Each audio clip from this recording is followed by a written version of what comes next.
Hi there, welcome to No Finish Line. My name is Mel, and we are here today to talk about crewing an ultra.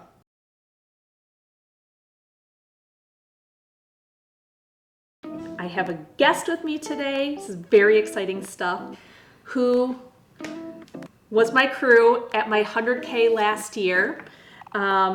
Crewing in the context of an ultra means one or more people that supports the runner during their race. That crew is responsible for keeping that runner motivated, keeping them fed, keeping them sane, keeping them moving throughout their race. So again, just kind of a recap, the 100K that I did was an event in mid-Michigan called Run Woodstock. It was an RF event. It was a looped course, meaning I started at one location, ran in a big circle, ending at the start. There were 4 supported aid stations on the course. Your crew could meet you at any of those 4 locations, which was really nice. Each loop was just over 16 miles, give or take. And I started at 2 o'clock in the afternoon. I ran through the night, and then I finished up early on Saturday morning, like 6 a.m. Yeah, somewhere in there. And yeah, it was, well, normally in Michigan at that time, it's really hot in the 80s. So the weather was a bit funky where it was hot starting off and then dipped into the 40s at night. So you're kind of dealing with running through the night, you're dealing with temperature changes. We're camping, so we had a tent and everything set up. But yeah, again, I'm Mel. This is Dave. This is Dave, who's also my husband. So you're kind of like forced into this. I didn't have a whole lot of choice. You didn't have a whole lot of choice. He's also the editor-in-chief of the channel. So we have him to thank for the lighting and the tech setup. Just editor. Just editor. No chief. No chief. Okay. Dave, are you a runner? I am not a runner, no. Do you have any desire to be a runner? Not particularly. Have you ever crewed a race before? I did. I helped a ultra/relay race about a month and a half or so prior to Woodstock. So Melissa and her friend Charles did it as an ultra, ran straight through, and then they had a team of, I think, 4 people that were doing it as a relay. So that was pretty easy. It was a linear style race, so I just kind of sat in the car and went from station to station and swapped out runners and made sure people had everything. Yeah. I had somebody navigating for me for the whole time, so it was easy. Yeah, that was my B race. Like, that was my practice race for the 100. Yep. And it was, like, from a crewing perspective, pretty straightforward. Super easy. And, would you say that it was safe that maybe crew and runner, even myself, maybe underestimated my mental and physical state doing 100K? Like, do you think we underestimated, like, how together I was going to be? Yes. Yeah. 100%. Yeah, so we learned a lot. We learned a lot on this run, because again, that was my longest run. I'd never run that far before. Yes. All right. What did you think crewing 100K was going to be like?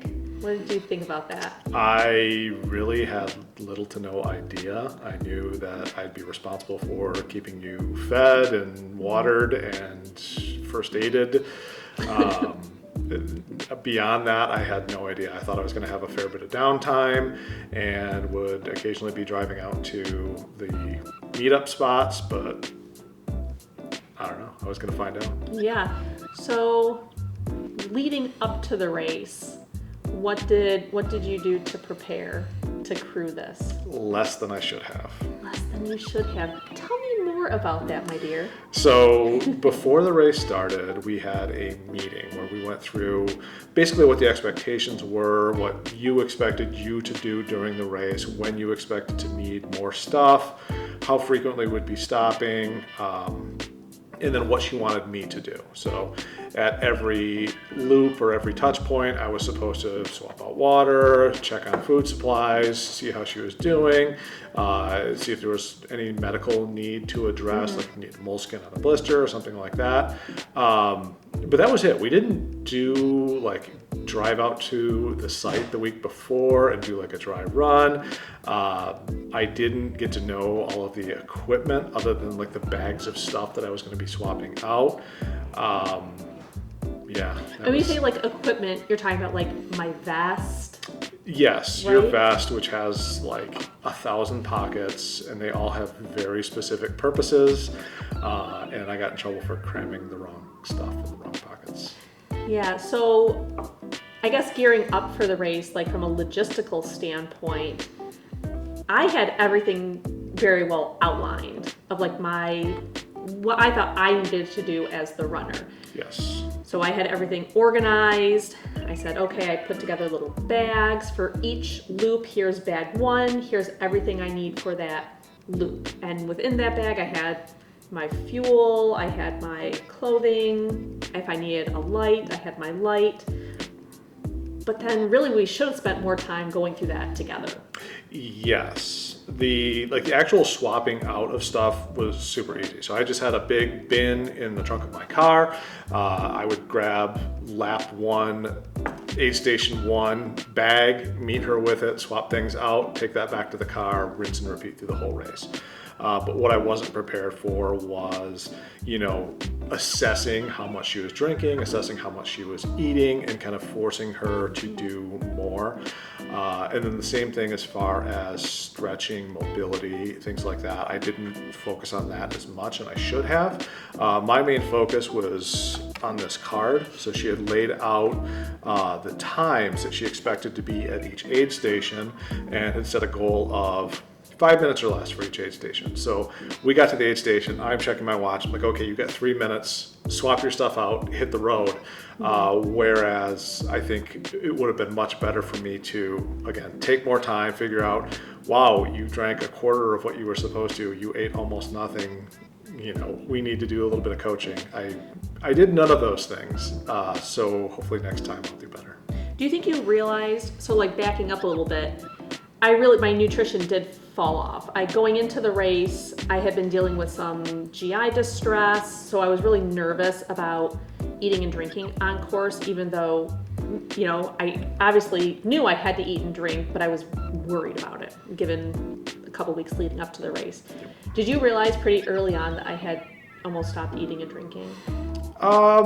Not early on. I would say you probably did a full lap, so a quarter of the race before you really stopped eating and drinking. Yeah. That first lap was pretty good. It was about what I expected you to do as far as intake went, but it fell off sharply after that. So when I was running, you were planning to meet me at the station. Like, what were you doing to prepare for that meetup? I'm making sure that I had the bags in my trunk and knew where I was going. There were 4 aid stations, and we decided to meet at every other one.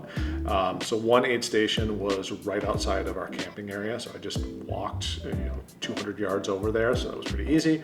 The other one I had to walk to my car, drive out to meet up, and then drive back.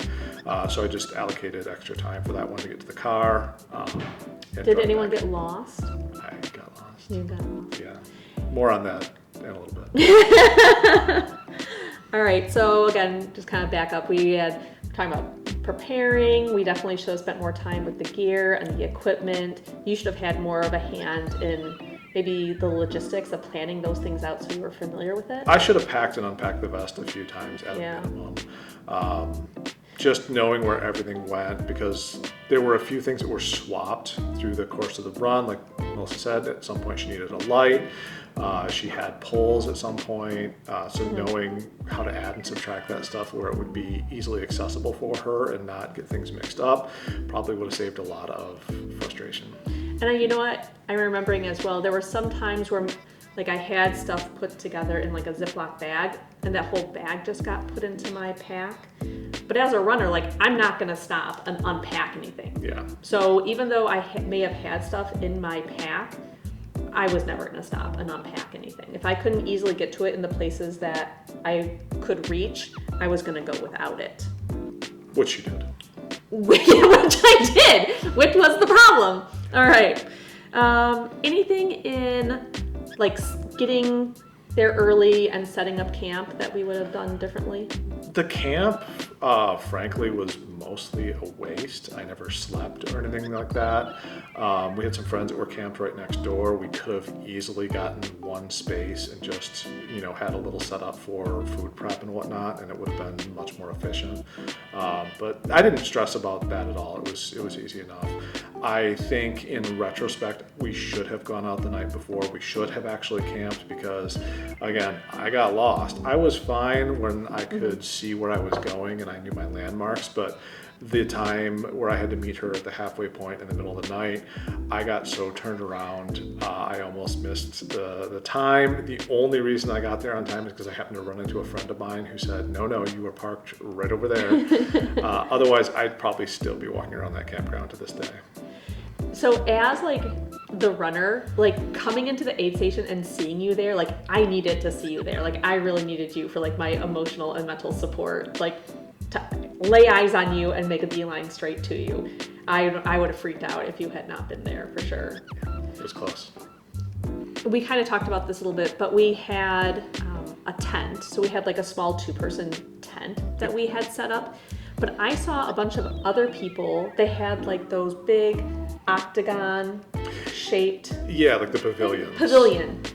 Would have been a lot nicer. Yeah, so I think I'm going to invest in one of those for next time. So even though after the run we didn't utilize the tent or anything, if it had been raining or the weather had been bad, it would have been much more comfortable to have that enclosed pavilion to get into, have a table set up in, rather than that 2-person tent where you're like, you can't stand up in it or anything like that. No. Yeah, I definitely would have done that differently. Anything different in like that we want to touch on just in preparation of preparing gear or bags or logistics?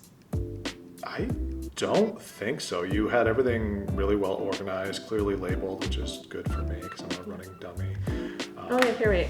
I do have the bags. So these were the little bags I put together. Yeah. For each lap. I had each one clearly labeled, so that way he could just grab this out of the bin in the back of the car, and it, everything I would have needed or expected to need right here in this bag. I also sent you a bunch of YouTube videos. Did you watch any of those videos? I did. Oh, okay. Yep. Were they? Okay, well, in hindsight, they gave you a little flavor for it. So, did you know the race rules or anything? Nope. Okay, no worries. All right, so race starts. Race starts. We did all of our prep work. We get there. Race starts. How'd you feel? What'd you do? I felt fine. I went back Fine, to okay. to the campsite. Like I said, we were there with some friends, so the start of it was super easy. I hung out with some friends for a while, and it's like, it's about time to go meet her at place A. So I grabbed a friend, and she navigated me out there, and we waited. We swapped things out. We came back. It was when those friends had other things to do, and our timelines changed. Where I was solo, that's where things kind of fell apart. That's where it got difficult. That's where it got difficult. How did you, or if at all, how did you assess me as a runner? Like when I came in to the aid stations? The first aid station swap was fine. You were complaining a little bit about your knees, but your knees had been hurting leading up to that, so I wasn't surprised. Mm-hmm. It was the second one you started complaining about your calves, and then it kind of degraded from there.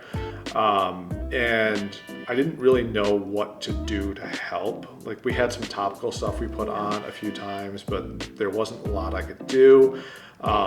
As a runner, I know you run through all kinds of pain. Another reason I don't run.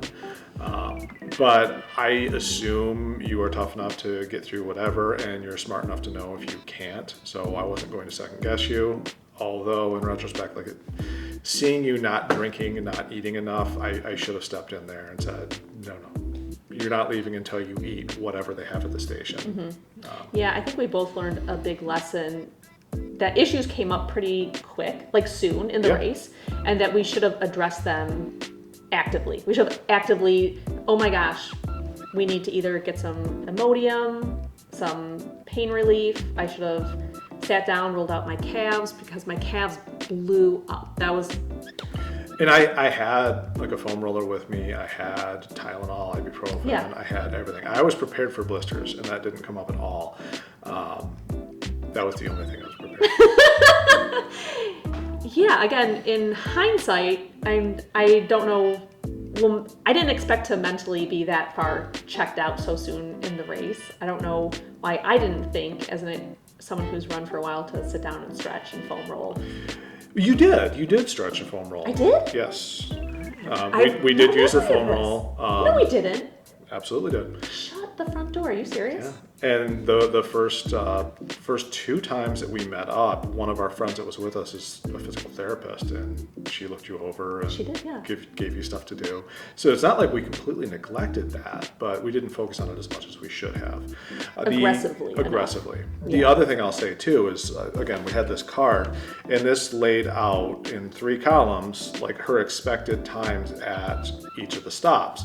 And she was, her best times were this first column, and then if she was going slower and slower still, she blew this out of the water. By the time this race was done, this card was completely worthless because she was almost 2 full hours ahead of time. So yes, she was blowing up, but I think I downplayed it a little bit because your speed increased as you went on, and that was not my expectation. I thought you'd start off strong and then you'd slow down, and that didn't happen. So I think that made me think you were doing a lot better physically than you were. Mm-hmm. Yeah, I laid out arrival times, kind of these time domains, simply so that he knew when to meet me at the aid stations. From a technical standpoint, I really didn't have like a goal time. Like my goal was to finish the race and try my best. Like that was my goal. This timing was, again, logistics for my crew and also my pacers. Yep. Right? So I had pacers that could meet up with me on laps 3 and 4. And so we needed to be able to give them an estimation of when that would be. So that's why we had these arrival times at the different aid stations. I certainly never expected to be the fastest I thought I would complete the race was 17 hours. I never thought I'd be sub 17 hours. So yeah, had to adjust on the fly. Really, from a motivation standpoint, there wasn't a motivation, encouragement. That was never a problem at all. You had a goal in mind. You were a goal-motivated person. Yeah. You had previously done the 50-miler, attempted the 50-miler 2 years prior, and were injured and had to stop after 40 miles. And I think that was all the motivation she needed. I'm going to do that this time. Yeah. And when you crossed that threshold, that 50-mile threshold, there was a little celebration. It's oh my God, this is the farthest I've ever run. I only need to do X more miles from here. So motivation was absolutely never a factor. Yeah. I'm a pretty happy runner too. I was in a good mental space. Yes. I was really good, positive mindset, and just had a really good time seeing people, talking to people. Yeah. Motivation, I think, was probably the easiest box to check. And it helped all of the volunteers, all of the other runners, all of the other crew people, everybody was so supportive. People were super chill, and that was a huge influence. Yeah. How about just from a fueling perspective? I know there was a few different things about keeping the fuel organized, keeping the pack organized. Yeah, one thing about, maybe halfway through the race, I ran into this guy that was crewing for his wife, and he had a whole wagon full of stuff that he would bring. He had a battery-powered blender to make smoothies, but what he did was every lap, I believe it was, he would bring a warm meal, and they would take a dedicated stop and eat it. And I talked to him about, what's in the meal, what are the macros, how do you prepare it, how do you keep it warm? And from there, we bought a few of these guys, which is just a thermos insulated bowl so that we can bring food out so that, okay, you've done X miles, it's time to sit down and eat some real actual food. You're taking a 10-minute break this time, and then you can go back through and continue the run. So that's something I would definitely incorporate in next time. Yeah, I realize now as a runner, I need to be told to do that. Yes. Clearly, I did not do that of my own accord. it. Like you have to sit down, you have to eat this thing. Yeah, and as a non-runner, I've got no clue. So, yeah, she seems fine. I love you. All right, how did you manage communication like throughout this whole thing? Between like friends and pacers and... Text messages. No problem with that? No, not really. We were camped right next to one set of friends. Our other set of friends that were also running were on the other end of the campground, but they weren't starting their run until the following morning. So at some point they crashed out. They're like, "Oh, we're going to bed now." So yeah, it was just text messaging. I would just run into people occasionally. We should point out, they crashed out because they were running the next morning. They had to get up super early. Yeah, they waited until like 1 in the morning and then they went to bed, which is more than reasonable. I would have went to bed sooner. Yeah. How about any issues? Specifically, we had talked about the liquid fueling. Yes. Things you would have done differently. So one thing that we adapted to pretty early on is Melissa wanted we have the flasks here. So she wanted 2 flasks like these. One, she wanted just regular water. One, she wanted to have like the electrolyte solution, So I use Tailwind. The unflavored Tailwind is what I prefer. So what we were running into were 2 problems. One, these things look exactly the same, right? They're indistinguishable. So we put some duct tape that we borrowed from somebody on every other flask so that we could easily identify them. The second issue we were running into is as I was refilling things, we had everything in Ziploc bags, which before we did it seemed perfectly reasonable. And when I had like another person with me, it was no problem. So we would open them up. I'd say, "Okay, Stacy, hold this for me." I'd pour the thing in, screw the top on, shake it up, you're good to go. After we split up and I was solo, that became so much more difficult. Like I would try to hold it and pour the thing in. It's a Ziploc bag, right? Like it's not rigid, so you go to pour it and it bunches up, stuff falls over the floor. It didn't work. One thing I did learn is just to bite the corner off with my mouth and pour it in. That worked a little bit better. But having like a rigid container that you could just dump in, that's what we're going to do next time. That's why Melissa bought these little guys, so we can just pour stuff in. Hopefully that works better. I don't know. Yeah, I found these little rigid containers at Target, like the travel section of Target, and I'm really curious to see how it works. So it should be enough to fit at least 1 serving of Tailwind, nice big open mouth to dump it in. So I'm really excited to try that. In my pack layout, like my vest, like I had very specific places that I wanted things in my vest. I wanted my Tailwind on the left, I wanted my water on the right, and we had talked about that beforehand, but again, we did talk about it before. Dude. We figured this out online. No, we did not. This was part of the planning session, and I think it's also in my handout that I made, but very specific. So at one point, like I went to go drink my Tailwind, it was water. I don't know why that like flustered me for some reason, but every pocket, at least in my mind, I had a specific thing that's what I wanted in that pocket. Hour number 1, hour number 2. So. And I know that now. You know that now. We totally went over this. Okay. Let's see.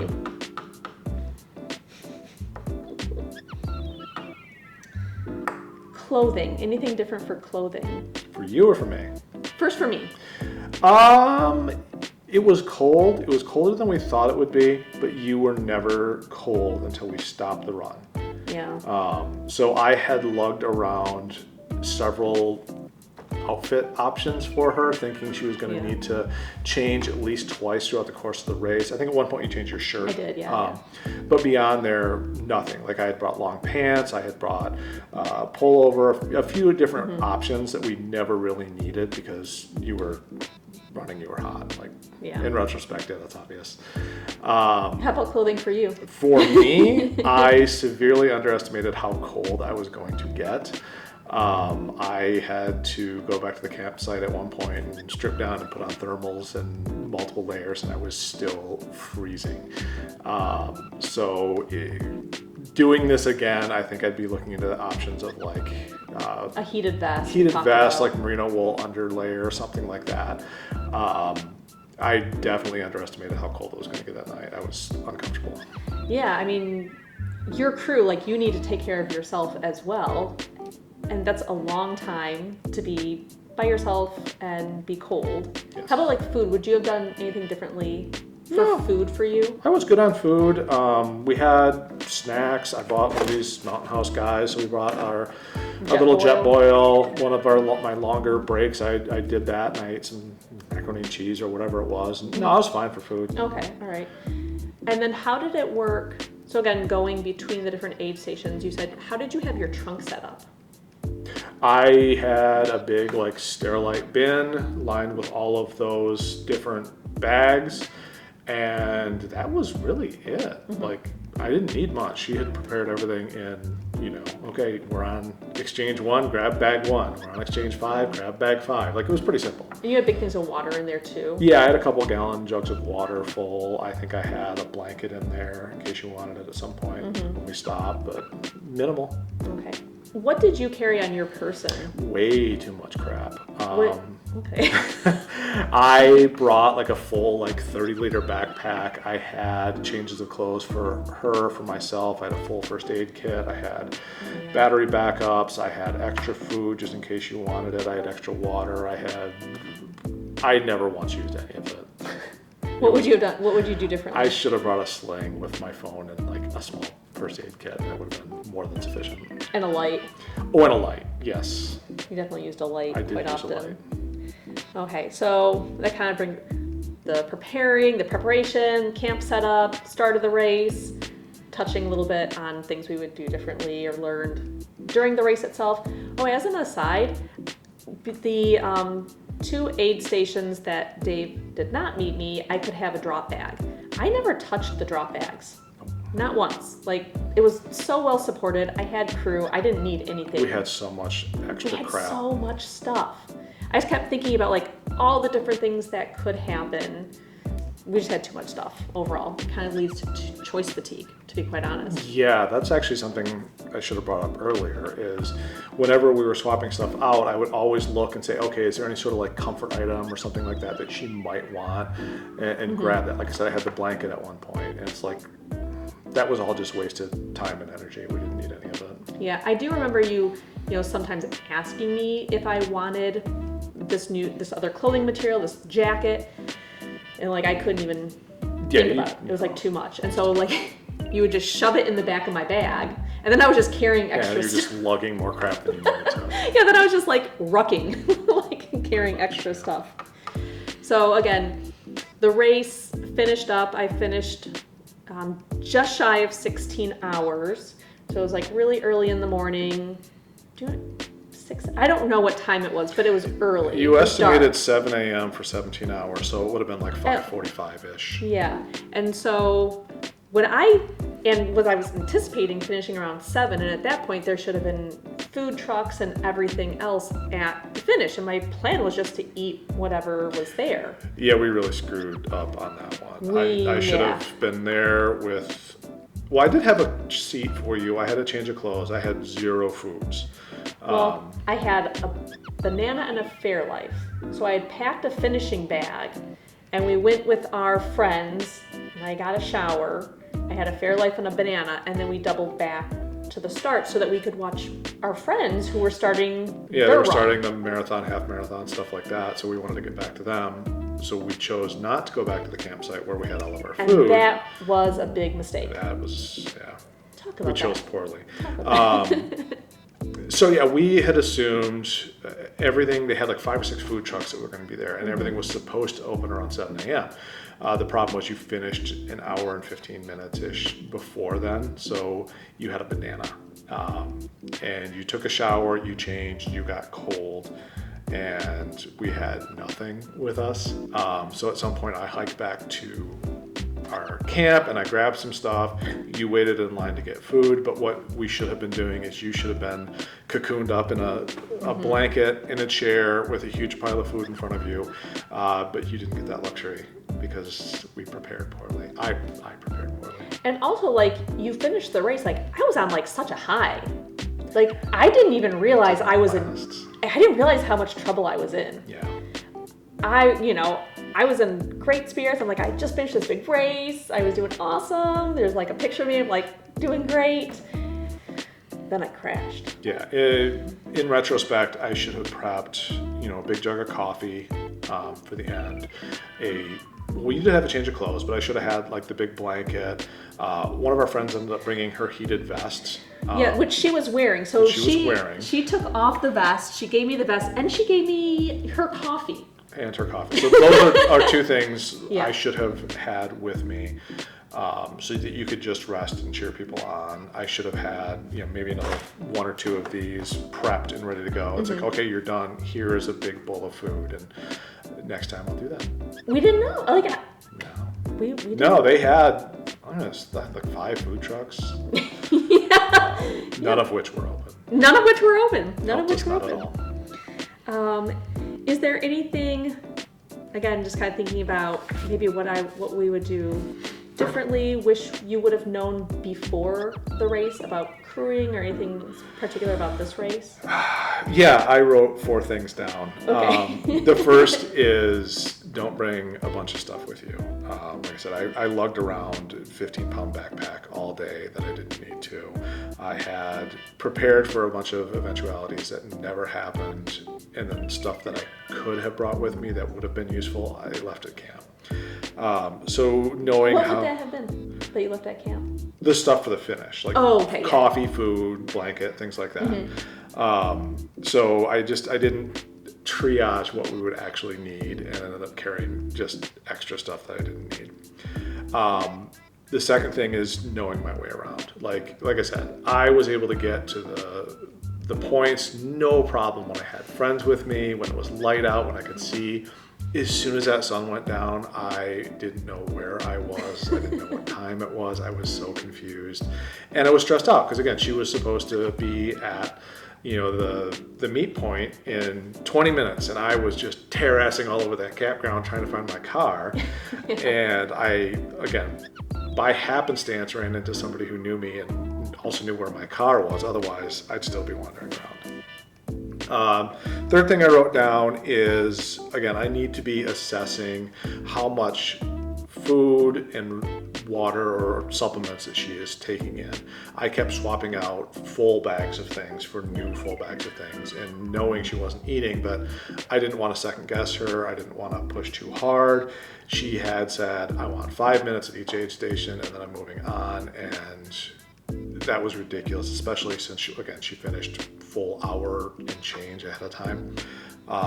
Again, I think that just really goes to how inexperienced we were. We had never, I'd never done this distance, and how much we underestimated just mentally and physically where I was going to be at that time. Yeah, a lot of mistakes. And then the last thing I wrote down, which I think would have been tremendously useful, is on my phone I should have had the voice notes app open, and then every time we stopped, talk to Melissa, see how she was feeling, and then once she left, made a few notes of what the overall status was at that lap, at that point, where she was sore, how she was feeling, how much she drank, how much she ate, and things that I could remember to do next time around. So as it stood, I counted on my memory, and I don't know, I remembered some of it, but there were certainly lessons that were left behind because I didn't bother writing anything down. Do you think, was this more fun, more stressful? The first half was fun. The first half where there were friends around and we were, warm and not lost. I had a really great time. I talked to a bunch of runners. I talked to a bunch of crew people. Everybody was super nice. But yeah, once my rhythm got thrown off, I got lost. I didn't know if I was going to make it on time. That was stressful.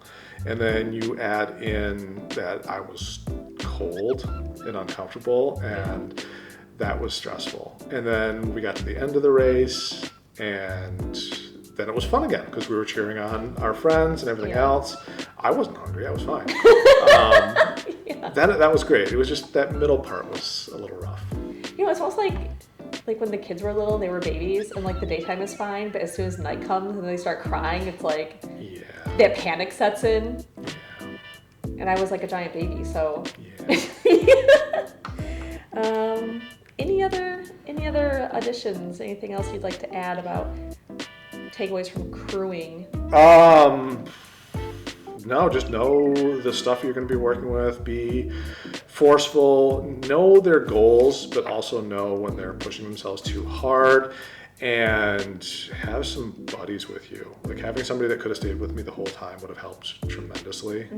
Just, it's another person to remember things for you. It's a second voice if you're, wondering what should I grab, what should I do. Yeah. It's a person to know where you park the car, things like that. But I mean, you're willing to do this again for me. You've already said I don't have a lot of choice. But you do have a choice. That's not. I will do it again. That's not true. And I will hopefully do marginally better. You're gonna do significantly better. Like we're both gonna do better. Like as the runner, I will do better as well. Like this was a huge eye opener for me, and I learned quite a bit from it. Right. Anything else to add? I'm good. All right, those are crewing lessons from a first-time crew, second time, okay, but I guess solo, big time. First time solo, yeah. First time solo. Again, the B race that I did, that was just fun. Like I was eating. Hung out in the car and I had snacks and I talked to people. It was awesome. Yeah, I was kind of putzing along. It was like easy breezy. It was definitely no 100K through the night. Nope. Yeah, but I'm hoping get 100 miles in someday. It'll be even longer. Hopefully next year. That is the goal for next year. But yeah, thank you for being with us today. Like and subscribe, and grit, grind, and hard work. Thank you.